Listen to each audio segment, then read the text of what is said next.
প্রিয় দর্শক, আসসালামু আলাইকুম। দর্শক, আপনাদের প্রীতীয় শুভেচ্ছা জানিয়ে শুরু করছি আমাদের আজকের প্রতিবেদন। তো দর্শক, আজকে আমরা মেয়ের জীবনের গল্প তুলে ধরবো, যার নাম হচ্ছে সাথী। তো সাথী বয়স খুবই কম, মাত্র 18 বছর। তো সাথী পড়াশোনা খুব ইচ্ছা ছিল, স্বপ্ন ছিল বড় হয়ে ভালো একটা চাকরি করবে কোনো কোম্পানিতে।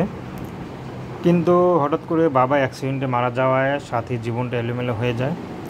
তো তার মা ছিল গৃহিণী, তার মা কোনো কাজ করতো না। পরে শেষমেশ বাধ্য হয়ে তার আত্মীয়স্বজন কাছ থেকে কোনো সহযোগিতা না পেয়ে তার মা এখন বাসা বাড়িতে কাজ করে।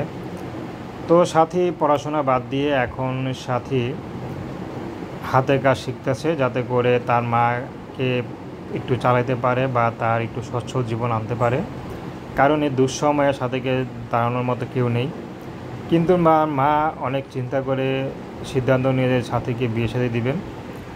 কিন্তু অনেক ঘর থেকে প্রস্তাব আসে, যখন দেখে অনেক গরিব ঘরের মেয়ে, তো তেমন কিছু দিতে পারবে না। তো সেক্ষেত্রে সাথীকে কেউ আর বিয়ে শাদী করতে চায় না। তো বর্তমানে সাথী বাধ্য হয়ে ইউটিউবের সামনে এসেছেন, যদি কেউ তাকে বিয়ে শাদী করতে চায় তাহলে তাকে তার মুখটা দেখাবেন। তো সাথী কোনো প্রেম ভালোবাসা করেননি। তো সাথী চাচ্ছে বিয়ের পর স্বামীর সাথে প্রেম ভালোবাসা করবেন, কারণ গরিব ঘরের জন্ম, একটুতে হয়তো বিশাল দোষ এসে পড়বে ঘাড়ে।